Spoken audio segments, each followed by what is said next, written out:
Dear friends, नमस्कार। स्वागत करती हूँ आप सभी का। पूरी उम्मीद करती हूँ कि आपकी पढ़ाई बेहद अच्छी चल रही होगी। संडे था तो मैंने कहा था एक संडे का आप सदुपयोग अच्छे से कर सकते हैं। लेकिन ये चीज़ भी है कि ये सच भी है। मधुरा जी का कमेंट आया कि क्या खाक संडे मनाएंगे, क्या पढ़ाई करेंगे, संडे में भी ड्यूटी लगा दी। प्राइवेट स्कूल्स की नौकरी सच में एक दास्ता, एक गुलामी भी कम पड़ जाती है मैं कहूँ तो। और ख़ासकर प्राइवेट स्कूल वालों ने तो मतलब टीचर्स को इंसान समझना ही छोड़ दिया। मतलब उनको अब संडे भी नहीं देना है। ऐसा मधुजा जी आपके साथ नहीं, हमारे साथ भी होता है। मार्च यानी कि मार्च प्लस आपका फरवरी, इनमें 2 संडे हम भी लगातार 2 संडे लगातार हमने भी स्कूल किया था।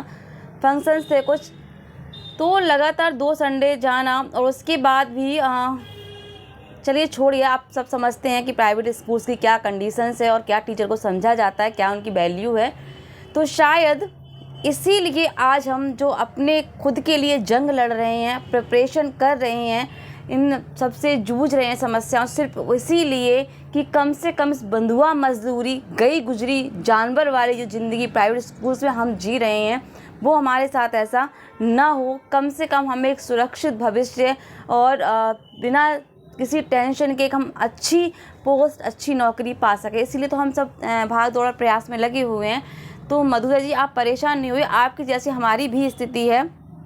तो यहाँ पर जब हम लगातार संडे भी प्रयोग कर रहे हैं, आपके 7 दिन पूरे जा रहे हैं, बाकी में समय नहीं मिल पा रहा है, तो बस कुछ 1-2 ऐसे ही हमारे पास जो कहूँगी उपचार बचते हैं। तो ये हैं कि जो संडे गया, जो हमारा बैकलॉग बन गया, उसको हम थोड़ा सा एक्स्ट्रा टाइम लेके कंज्यूम चीज़ें कर सकते हैं। जैसे अब आप अगर दिन में 3 घंटे देते तो कोशिश करिए कि 1 घंटा और बढ़ा दीजिए। मतलब कहीं ना कहीं हमें ही कंप्रोमाइज़ करना है, हमें खुद से ही देखनी है चीज़ों को।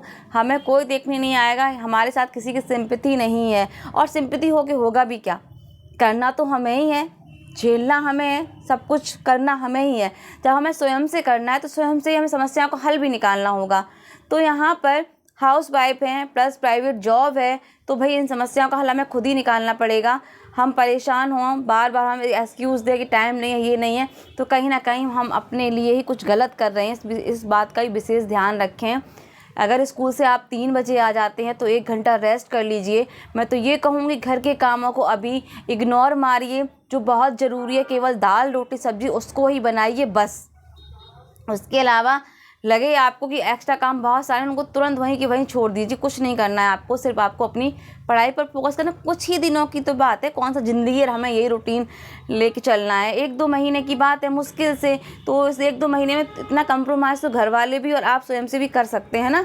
तो ये सभी मेरी बहनों के लिए यही है कि कुछ थोड़ा कंप्रोमाइज़ करिए स्वयं से ही और घर के कामों से भी, तभी जाके हम एक अच्छे मुकाम तक पहुंच पाएंगे। और जो रोज़ की भागम भाग टेंशन वाली ज़िंदगी है ना, इससे निजात पा पाएंगे। अब टेंशन तो वैसे बहुत सारी लेते हैं, लेकिन प्राइवेट सेक्टर में जॉब करते वो मेंटली डिप्रेशन अलग ही होता है, उसका कुछ कह नहीं सकते। जो झेल रहा है वही समझ सकता है।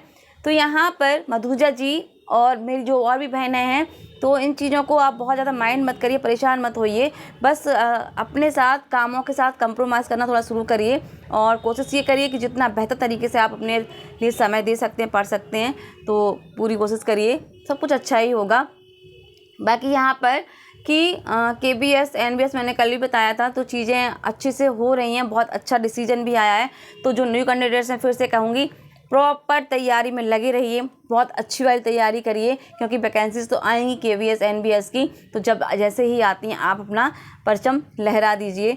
तो इसी के साथ सभी अच्छे से चिंतन मनन करके पढ़ाई करिए, अपना ख्याल रखिएगा, स्वस्थ रहिए, मस्त रहिए। और वाणी को दूंगी विराम। नमस्कार, जय हिंद, जय भारत।